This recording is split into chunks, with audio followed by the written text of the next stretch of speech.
Thanks for tuning in to this episode of the Beer Guys Radio Show. We're talking with Todd Boera of Fonta Flora Brewery. We'd like to issue an apology here as we had some technical difficulties in the first segment of the show, and our sound quality is poor. We did get it fixed going into the second segment, which is where the interview with Todd starts.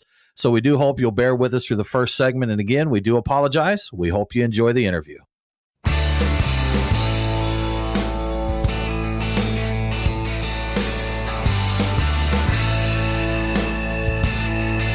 Open up a tab, grab a seat, and pour a pint. It's time for the Beer Guys Radio Show. You want free beer? Go to the brewery. Dedicated to the art, science, and enjoyment of craft beer. Yeah, what's wrong with the beer we got? Now, here are your hosts, Tim Dennis and Brian Hewitt. Welcome to the Beer Guys Radio Show. We're broadcasting from the Beer Guys Radio Studios in Marietta, Georgia. And this week we're talking with Morganton, North Carolina's Fonta Flora Brewery. I'm Tim Dennis, and with me, as always, is my good friend and co-host, Brian Hewitt. Hey, Tim. How you doing? Good. Joining us today, we have Todd Boera. He is the brewer and founder of Fonta Flora. We're going to talk about the importance of brewing with local ingredients, aging hops, Appalachian Wild Ales, and the craft beer secondary market. Todd, thanks for joining us. Yeah, thanks, guys. Pleasure to be here. Thank you, sir. Thank you. We just got into your Rind. We just opened that up and got it poured. Could you tell us a little bit about that beer? Yeah, sure. Ryan, this is our second year making this beer. This particular batch was fermented in one of our 40-barrel Foeder Crafter brand new foeders that we have. So it's completely mixed culture Goza beer, which is kind of contrary to what we can dive into that at some point too. But contrary to what a lot of folks are doing with Goza, it's typically sour beer. So yeah, mixed culture Goza, fermented in our foeder with our mixed house cultures.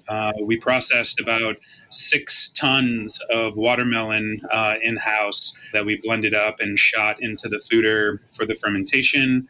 And we then aged it on some tulsi, holy basil, some organic lime zest and juice, and then finished it off with salt before bottling. Interesting. Now, I'm not familiar with tulsi. I haven't had that before, but there's a flavor in there that I don't recognize. I recognize all the other flavors, so I'm assuming that's the tulsi, the kind of sharp herbal. And, that whole... Very good. Tasty stuff. You really captured the rind. And did you use the entire watermelon, or did you focus heavily on the rind itself of the watermelon? We honestly focused more on the actual, flesh of the watermelon. And the problem that we've been finding, especially with like a beer that dry, is actually trying to figure out how to harness that watermelon flavor, that everyone's loving about summertime. So that part's actually really difficult to translate without back sweetening with watermelon. Then, of course, that really wouldn't bode well for all of our really bone dry beers. So I think the rind kind of really takes hold as like what's left after our mixed cultures get a hold of that watermelon puree and really just kind of rip it to shreds and ferment it all out. I think I prefer it this way because I have had watermelon beers and they're all right, but I kind of dig where you went with the rind on this. I think I actually like this more than if it tasted more like a watermelon. I think one of my odd quirks is that little white part of the rind that you get like right after the watermelon flesh. I enjoy that. That's a tasty part of the watermelon. Totally. Yeah, it's much more kind of like cucumber-ish, but it's like, super delicious. Very thirst quenching. It's got a nice kind of thirst quenching character. And it just occurred to me that a lot of people, or some people, I've heard about this, I've never done it myself, apparently put salt on the watermelon. So it makes a lot of sense. Totally. To put it in a Goza format. I'm going to have to actually try that at some point. But there you go. It sounds insane to me. Right? You've learned so much about watermelon. I know, right? Absolutely. Good stuff. Well, Brian, another busy week for us. Sure. We got out and enjoyed some things. We went to 3 taverns, 5th anniversary. Yep. We went to all 3 taverns while we were there. Each one of them. All 3 of them.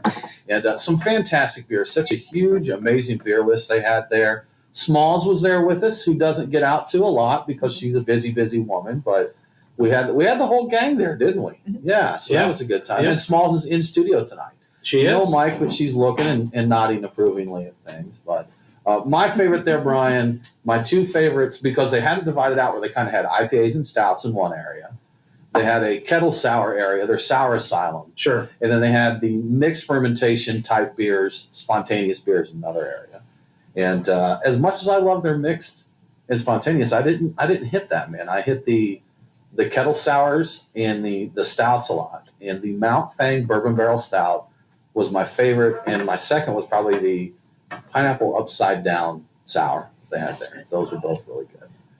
And I think your opinion of the best beer is wrong, but what was that? No, I actually think that Mount Fang probably was the best beer, but I think a close second was the Scotch Barrel Helm's Deep. I like that a lot. That's good. And I did hit that mixed fermentation. I did get some of the Inceptus from 2017. It's still a really good beer. Nice, soft, wild character to it. Pretty unique. I like it. So those were my two favorites.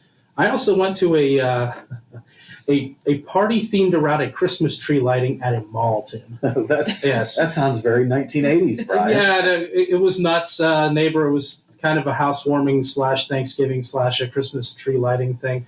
I brought a mixed pack of Sweetwater beers, and I'm proud to say that I drank both of the Exodus Porters out of that.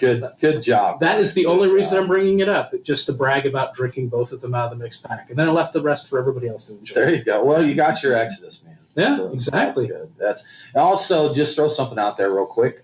Catlanta was on the show not long ago. If you're not in the Atlanta area, you may not be familiar with him, but he's a local artist. He does various mural art. He's part of the free art movement, where he paints his trademark cat, and he'll hide them around different places wherever he is and give hints to where they are, so you can go out and get them. But we collaborated with him and commissioned him to paint an original piece of art for us that was the theme of Georgia beer.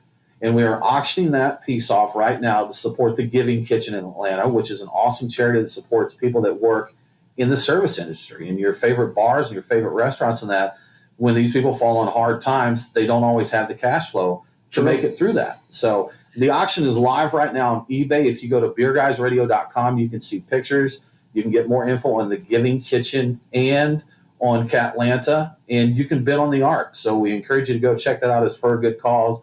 Original artwork, very cool. So check that out. Definitely. Good cause. Hard times, Tim, they can be hard. They can be. Yeah, that's true. I think it's time for the Beers of the Week. Crack open a cold one. It's the Truck and Tap Beer of the Week. Woo-hoo! Craft beer and food trucks in downtown Woodstock. Truckandtap.com. Well, Brian, as always, we have a fantastic list of beers. It's very Fonta Flora up in here, Brian. Yes. Up in here. So we have, we started out with the little Fonta Flora Beets, Rhymes, and Life, which is their local beet saison. We also have Break of Moon, which is a blackberry fruit beer. Hop Beard, which is an intensely hopped IPA. Lunar Aqua, saison with local barley and flaked oats and blueberries. We have Scoop the Core, which is the cider fruit beer hybrid. And, of course, the Rind that we're sipping on right now. So, Brian, you have some other ones, but I think we've probably got enough Fonta Flora to get us through this show, right? Yeah, I don't think we'll even make it to those. We might, but, right. Well, we'll do the best that we can. So, Brian, what's happening this week in the news? What's in the news? The beer guys have the scoop. Extra, extra, read all about it. Time for headlines. So last week we talked about Sierra Nevada setting up the Campfire Community Fund. Well, this week Sierra Nevada is asking breweries everywhere to participate in a fundraising effort. And what you do as a brewery is you brew their Resilience Butte County Proud IPA. It's a recipe they created, and then you donate 100% of the proceeds to support those impacted by the California wildfires. The response has been strong. As of the last time I checked the website, 413 breweries have pledged to brew the beer, including recent guests of the show, Hardywood Park, Hair the Dog, and Yazoo. So they're going to start brewing that on November 27th, Giving Tuesday. They encourage people to do it as well. There's a recipe out for homebrewers to get involved at home. So go look for that beer. Go drink it. So we've got some more scary price of beer is going up news. Fortune and Bloomberg have reported that bad weather and damaged Canadian barley crops could mean an increase in beer prices. Apparently, the price of barley has already gone up considerably on the news, around 21%. So a 1-2 punch of droughts followed by cold, wet weather has really hurt the yield in Canada. Todd, have you seen any impact on your malt prices? Well, so that's a great talking point for why we do what we do, but we use 100% local malt. So, you are really coming out ahead in this scenario because absolutely, don't have to worry about the shortage. Exactly. You're listening to the Beer Guys Radio Show. We do need to take a break, but we'll be back very soon with more from Fonta Flora.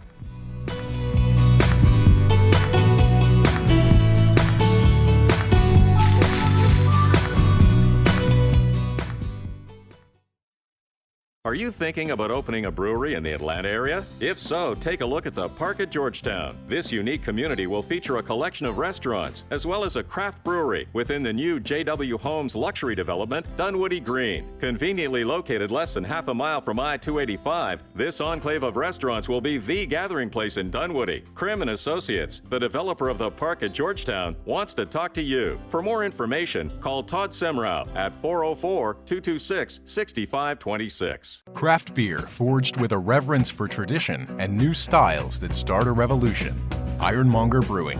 The brewers at Ironmonger Brewing pride themselves at being masters of barrel-aged, hoppy, and sour beers. They invite you to their tap room in Marietta, Georgia to taste and see. Also visit their barrel room for an intimate drinking experience with great live entertainment. Keep up to date on all things Ironmonger by liking them on Facebook. Ironmonger Brewing, establishing a new standard in craft beer.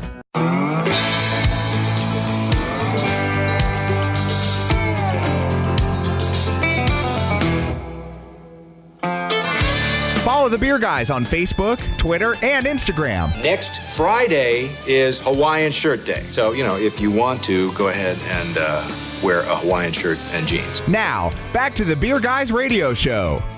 Welcome back to the Beer Guys radio show. If you missed an episode, don't worry. All episodes are available as a podcast. Subscribe on your favorite podcasting app and never miss a show. We're talking to Todd Boera of Fonta Flora Brewery. Todd, thanks again for joining us, sir. We do appreciate that. Likewise, guys. We're going to jump right in. We want to talk about Whipporwill, your Whipporwill tap room and facility, which is your new facility you opened up, correct? Yeah, that's right. Can you tell us a little bit about that location? Sure. We've been brewing out there for about a year now. The tap room, we opened up Labor Day weekend. It was, of course, supposed to be open about 6 months before that, but with everything, a lot of hiccups and whatnot. But yeah, so the tasting room is open. We're going to be open up all winter there. We don't really know what to expect. It is a very rural area. So we're going to have limited hours out there, but because it's a rural area, it's obviously a really beautiful place to drink a beer, and for us to be out there making beer it's a really special place.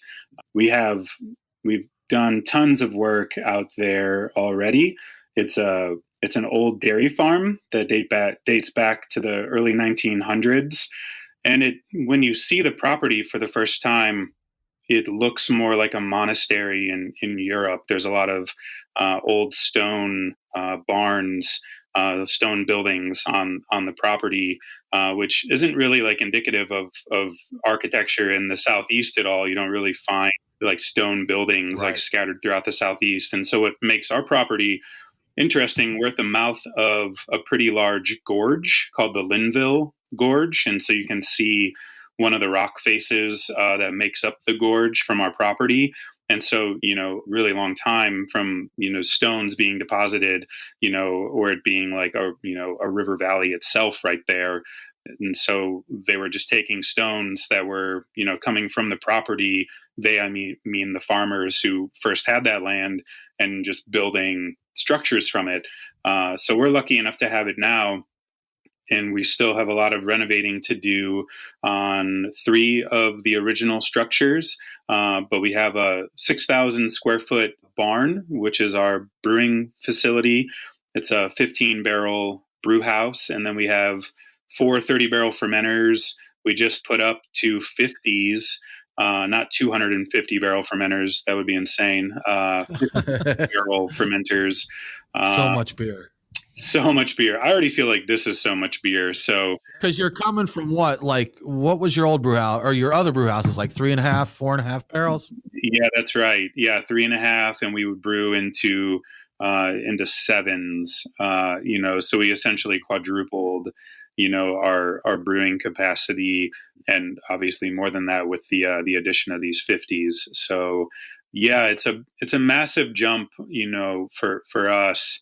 And it's been a wild ride trying to navigate what it means to have a larger brewery, and especially a larger brewery that distributes beer, whereas when we were only at the pub, our original location, we didn't distribute really anything aside from special events. And, people just came to us for the most part for, for bottles and everything. But now clearly, as you know, we have cans and, more mixed culture beer in larger volumes. So, there's all sorts of things that are going on right now. And, ultimately we sized the system based on the ingredients that we could source. By the way that we sort of felt the current craft beer market was going, we wanted to size, for us, what we thought was sensibly. And, part of what we hope to do with, the property, we own 9 acres, and then we border countless acres of state park land, which is really great because, there can never be like a Piggly Wiggly or a Walmart developed, in the field behind us, because that's all state park land. So, we really hope to, by next season, have more of a working farm sort of manager or farm hands that can really help with, the cultivation of certain crops. Like there's no reason we couldn't be growing the holy basil, the tulsi that's in Rind that you're drinking. Can we grow the 5-6 tons of watermelon? Like we probably can't do that. So it's a lot of watermelon fields. So yeah. So what all are you planning on growing there? It sounds like you have a very aggressive idea of what can be grown there. Are you getting into malts and hops or other secondary ingredients? Mostly for now, secondary ingredients. Like we love the idea of growing hops, but it's really just, and grain just takes way too much space and equipment to do it. And then, we brew with a lot of raw grains, but, that would be really the only thing that we could do with them. And then you still need proper like harvesting equipment, combines and whatnot, but then mostly just like really, really large acreage to do so. That being said, we do want to grow some heritage varieties of corn. We do have plans for that. We have a whole variety of native. We sort of have this native fruit tree and shrub and bush sort of garden area that we've been planting for about 1.5 years now. So, and the goal for that is to be more educational. However, we do have about 35 pawpaw trees in the ground currently, and we're hoping to expand on that so we can truly have, maybe 100 or so pawpaw trees to have a pretty decent sized orchard that we think that we could actually be able to use in the beers. But then just in general, we plan on growing the beets that we can use in Beets, Rhymes, and Life, and we can grow carrots. We do a carrot IPA called Alpha versus Beta Carotene, and we grow sweet potatoes and, all sorts of things that kind of take less room for us, for our 9 acre property that we have currently. So Todd, with beers with beets and carrots and all this, when you're coming up with recipe creation, are there any other herbs involved maybe that you consume as you're creating these recipes? Are there any other what? Is there any herbs consumed to come up with beers with carrots and all of that? Oh, you mean like holy basil? Right. Holy basil. That's yeah. So how much terpene do you get from holy basil? Right. Yeah. Yeah. We've told this story many times on this show, but I feel this is appropriate at this time to talk about Brian's greatest creation. Oh yeah. We homebrew a saison that we've done well with. We enjoyed a lot, and Brian made a sun-dried tomato and basil version. Oh, cool. Yeah, and to be honest, the taste was fantastic. Yes. If you like those flavors in the beer, and I imagine Sure. Todd, you probably run into that. There's probably kind of polarizing flavors when you look at beets and carrots and that. Correct? Well, and it turns out if we only just threw in lactose and vanilla, it would be a hit. So That's the truth. Yes. But yes, like those are clearly polarizing flavors, and we know that it's hitting a very select audience. And for us, when we were expanding, everybody's question was, are you going to continue just making those beers at the pub, at the small system, and then be cranking out like whatever sort of basic beer from more basic beer from the larger system? And of course, like we make a lot of lagers now. We enjoy drinking lagers. We enjoy the craft of making, as a brewer, that's the highest like goal, the standard for us to be making super crisp, clean lagers. Sure, so like we're doing that, and that obviously hits, more that mainstream audience, which now that we are a little bit of a bigger brewery, it has become increasingly important, but we've made Beets, Rhymes, and Life twice now on our, so 60 barrels total, of that beer since we started brewing out there less than a year ago. So, for me and my brew team, part of what excites us every day is to be brewing with the ingredients that, we started brewing with at the pub, and why people know about Fonta Flora. And so whether or not everyone is going to drink a beet beer, like I certainly know that it's a very specific person that we're targeting, but it's nonetheless still an amazingly important beer for us to make. Absolutely. Well, we need to take a quick break. We'll be back very soon with more from Todd at Fonta Flora.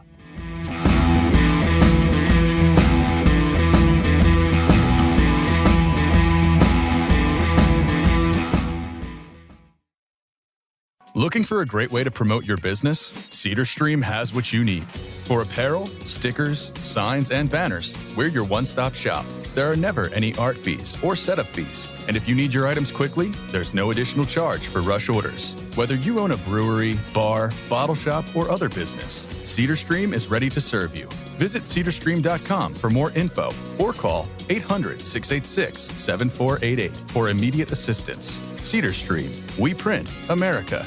It's Brian and Tim, the beer guys. If you're like us, no lunch or dinner is complete without a pint or two of craft beer. Which is why Truck and Tap in downtown Woodstock and Alpharetta are always on our list. Tim, why do they call it Truck and Tap? Well, the tap part is easy, Brian. They've got 18 of them. As for the truck part, that's where it gets interesting. Truck and Tap features your favorite Atlanta area food trucks daily, so that way you're getting a different menu every day. Truck and Tap in downtown Woodstock, Alpharetta, and coming soon to Duluth in 2018.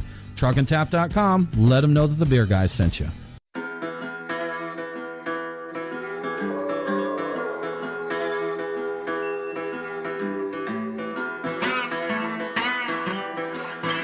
Follow the Beer Guys on Facebook, Twitter, and Instagram. Your revolution is over, Mr. Lebowski.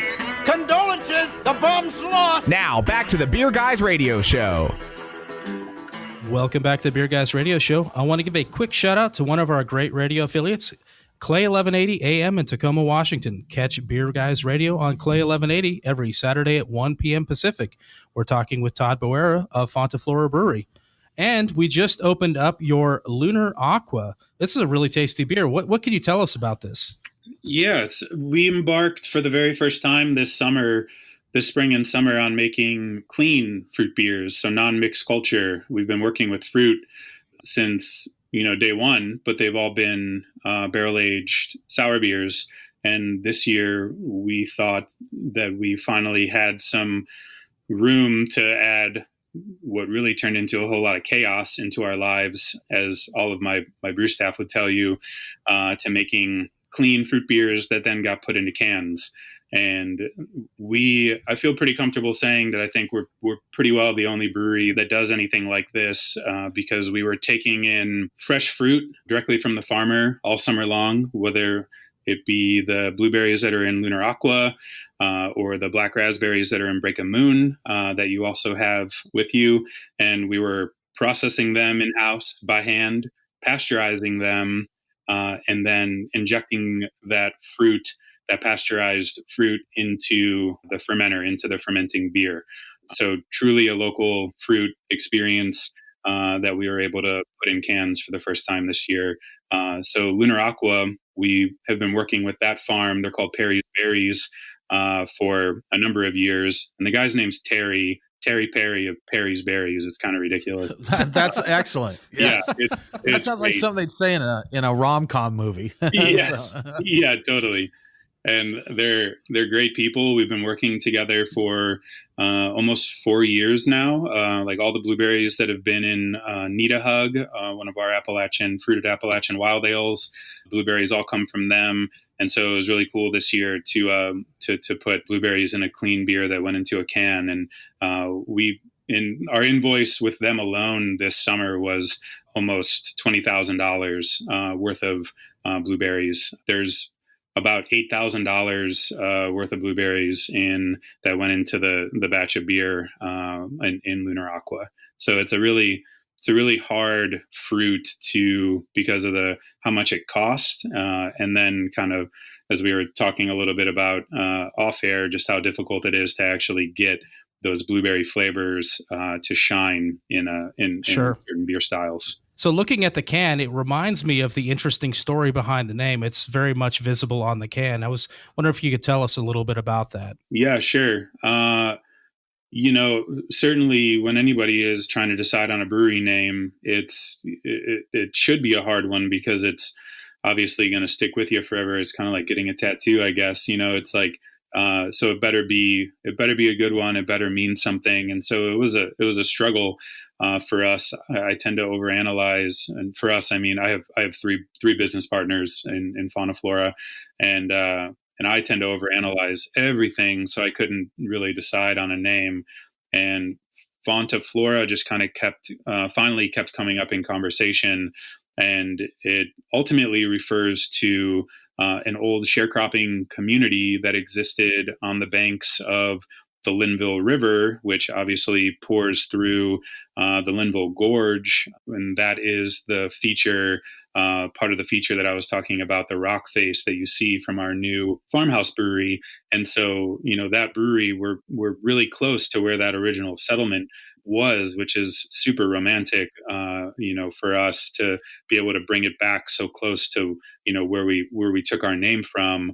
But ultimately it was flooded. The town was flooded when they being Duke Energy, dammed the Linville and the Catawba River in the early 1900s, and formed Lake James, which is the lake that we're on, for hydroelectric power. Interesting. That's yeah. I heard the story. I was like, this is very cool. That's I'd seen the logo many times and enjoyed it, but didn't know the story behind it. Yeah, the labels with the waves on them. I didn't even realize there were waves. I didn't think about it. I just thought it was a design. Exactly. Yeah, very cool.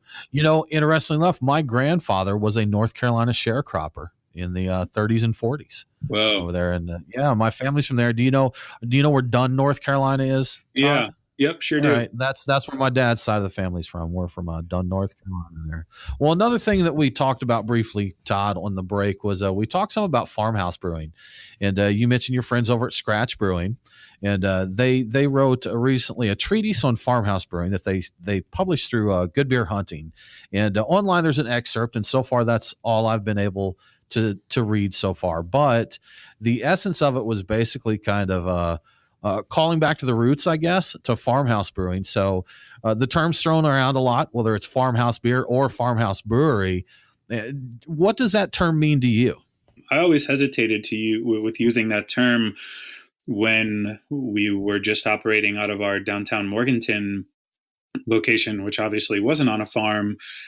And it's something that I think about often. And, for me, it's become increasingly clear that, like, of course, right now we're really, I just feel like we're incredibly blessed to be able to have, we have been able to expand, onto, a stunningly beautiful farm.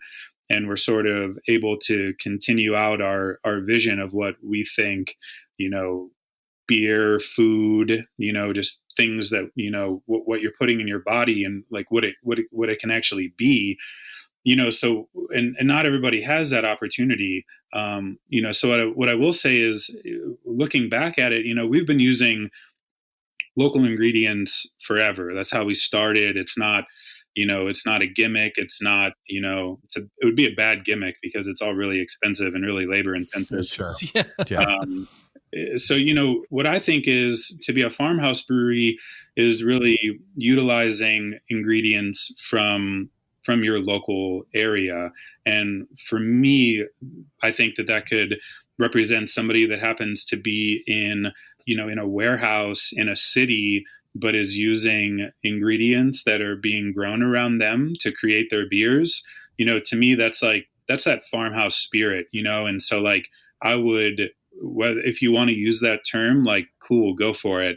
Because I feel like you're going there, those folks who aren't on farms, but are supporting, their local farmers, like that's the essence of farmhouse brewing. And of course, like actually being on a farm, all the, the hardships and like, the crazy things that we deal with on a day-to-day basis just from being in a rural area and owning a brewery, so I think a lot comes with that as well.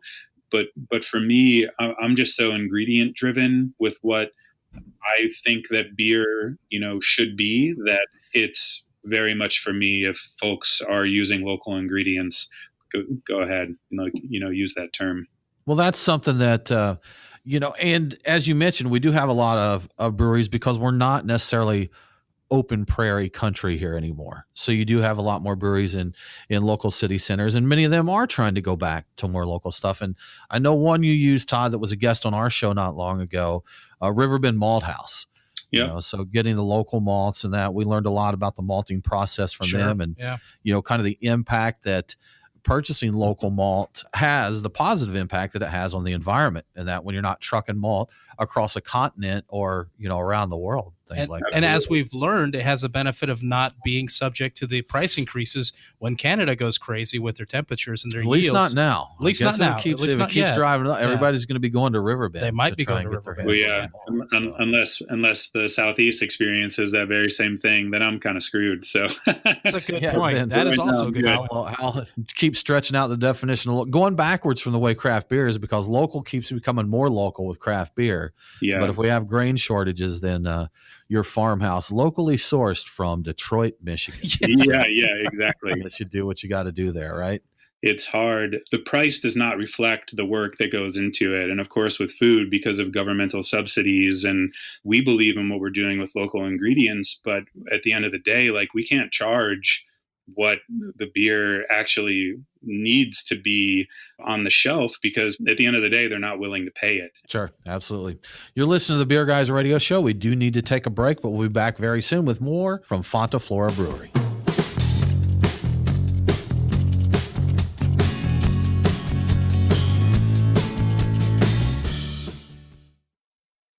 We are Reformation Brewery, celebrating the reformer in you. Locally crafted within the renowned Etowah watershed of Woodstock, Georgia, Reformation creates yeast-forward brews full of aroma and flavor crafted to last. Come see us in beautiful Woodstock, Georgia, for a tour and tasting of unique brews that you can't find anywhere else. Reformation Brewery, set beer free. ReformationBrewery.com. Craft beer forged with a reverence for tradition and new styles that start a revolution. Ironmonger Brewing. The brewers at Ironmonger Brewing pride themselves at being masters of barrel-aged, hoppy, and sour beers. They invite you to their tap room in Marietta, Georgia to taste and see. Also visit their barrel room for an intimate drinking experience with great live entertainment. Keep up to date on all things Ironmonger by liking them on Facebook. Ironmonger Brewing, establishing a new standard in craft beer.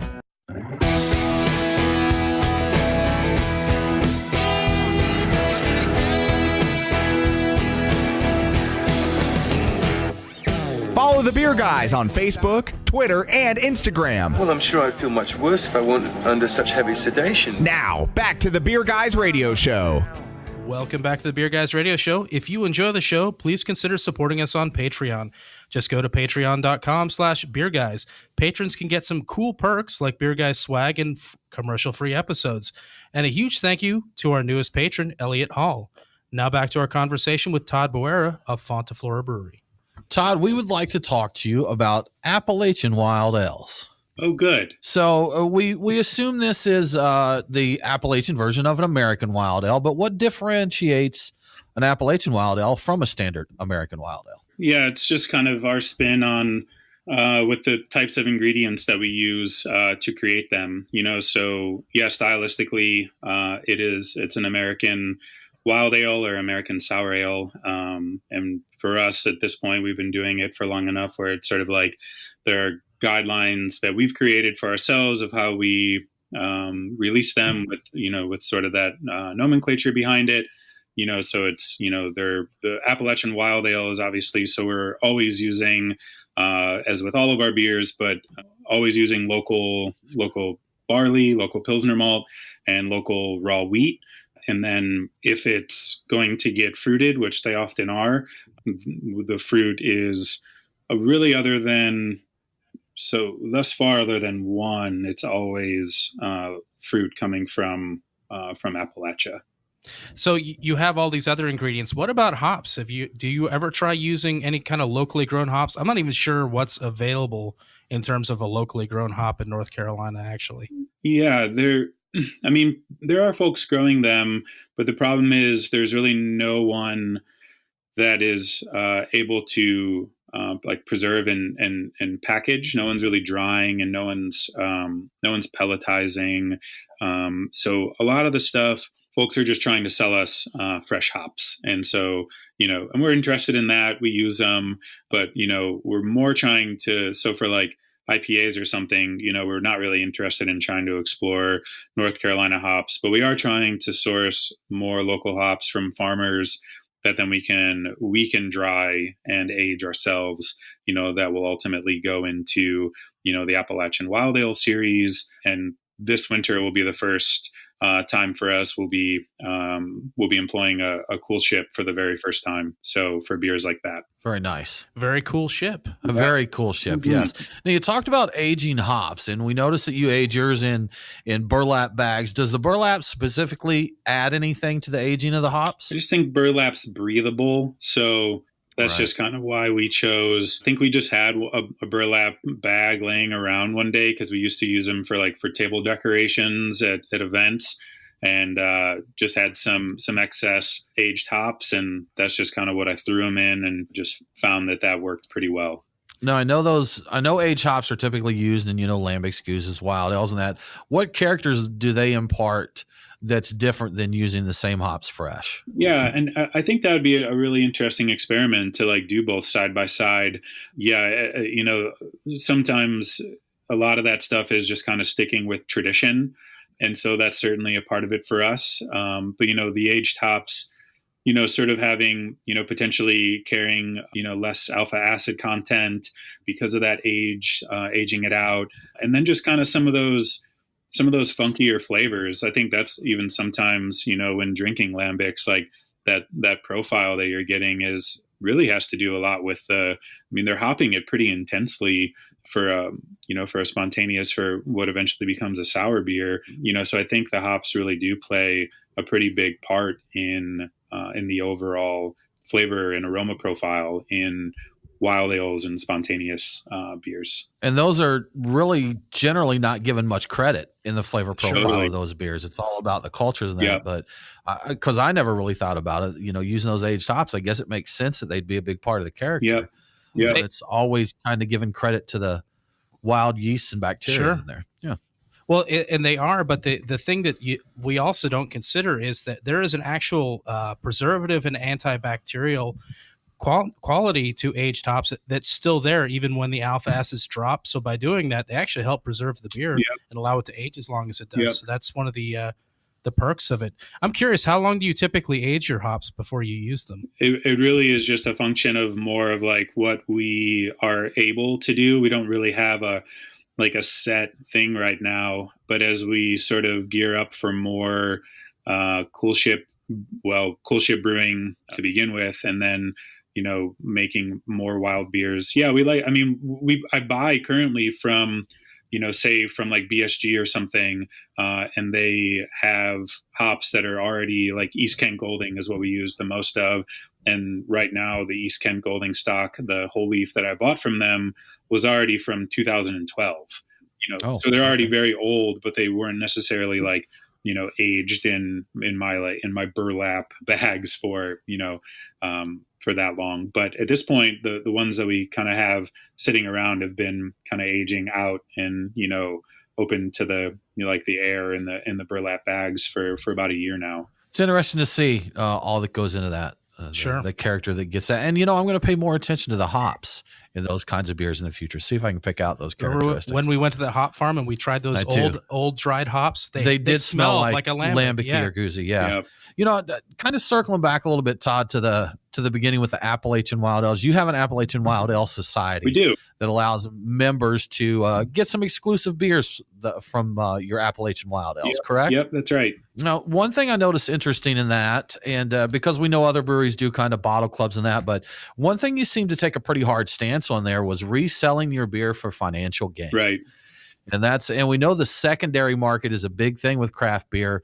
What's your opinion on the secondary beer market? Yeah, I mean, the secondary beer market, in terms of like, if folks are trading, we obviously love that culture because for the longest time, that's how our beer got to faraway places, but it just seems, and I'm not involved at all in, I never have traded. I don't trade. And, I certainly don't buy beer on the secondary market.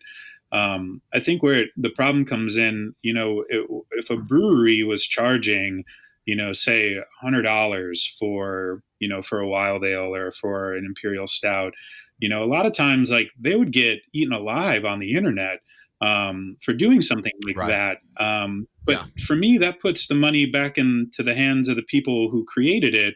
Whereas we have a secondary market of, sellers who are just going to a brewery and buying it for a lot of times a really reasonable price.